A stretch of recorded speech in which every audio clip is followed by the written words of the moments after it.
దాదాపు 11 కోట్ల రూపాయల విలువైనటువంటి EUFIDC పనులు ఇప్పటికే ప్రారంభించుకునే వ్యక్తిని కూడా పూర్తి చేయాలన్నటువంటి ఆలోచనతో ముందుకెళ్లడం జరుగుతుంది. వర్షాకాలం వచ్చినటువంటి సందర్భంలో ఆ పనులన్నీ కూడా కొంత ఆలస్యమైంది. ఇప్పటికే అమృత్ పథకంలో మరి అదేవిధంగా ఆదిలాబాద్ అర్బన్ ఛాలెంజ్ ఫండ్ లో కూడా ఆదిలాబాద్ పట్టణాన్ని చేర్చే విధంగా ఇప్పటికే కేంద్ర కేబినెట్ కు చెప్పడం జరిగింది.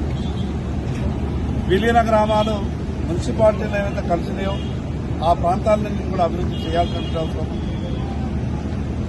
గ్రామ పంచాయతీ పరిధిలో ఉన్నటువంటి ఆ వార్డులన్నీ కూడా పట్టణ ప్రాంతంలో కలిసిన తర్వాత అభివృద్ధి కార్యక్రమాలకు దూరంగా ఉన్నటువంటి ఆయా గ్రామాల అభివృద్ధిని కూడా చేయాల్సిన అవసరం.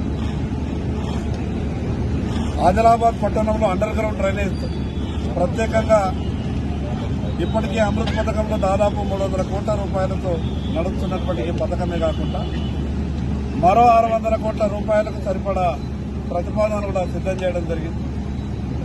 ఆ నిధులన్నీ కూడా మంజూరైతే ఆదిలాబాద్ గొప్ప స్థాయిలో అభివృద్ధి చెందడానికి అవకాశం ఉంది. వెనకబడ్డటువంటి ఆదిలాబాద్ అనే పేరు నుండి క్రమక్రమంగా అభివృద్ధి చెందుతున్నటువంటి ఆదిలాబాద్ అనే విధంగా అడుగులు వేయాల్సిన అవసరం ఉంది.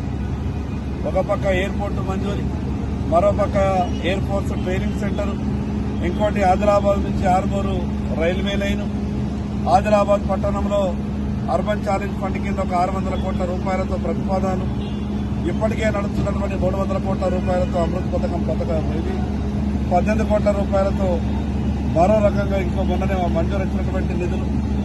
ఈ రకంగా ఆదిలాబాద్ పట్టణంలో అభివృద్ధి కార్యక్రమాలు చేసుకుంటూ ఈ ఆదిలాబాద్ పట్టణాన్ని తెలంగాణ రాష్ట్రంలోనే ఒక ఆదర్శ పట్టణంగా తీర్చిదిద్దే ప్రయత్నం చేస్తా ఉన్నాం. అది మంచినీటి సమస్య కావచ్చు, ఇప్పటికే ఎస్టీపీల నిర్మాణం కొరకు కూడా స్థల సేకరణ జరిగింది.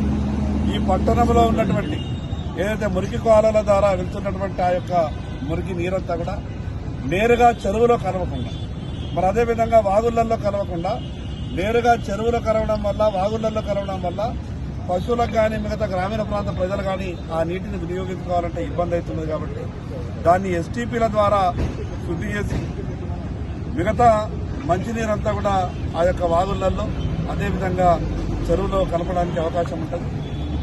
అనేక అభివృద్ధి కార్యక్రమాలు ఈ ఆదిలాబాద్ పట్టణంలో ఇటు రాష్ట్ర ప్రభుత్వం నుంచి అటు కేంద్ర ప్రభుత్వం ఒక ప్రత్యేకమైన దృష్టి సారించి పట్టణాన్ని అభివృద్ధి చేసేందుకు ప్రయత్నం చేస్తారు. ఎక్కడైనా చిన్న చిన్న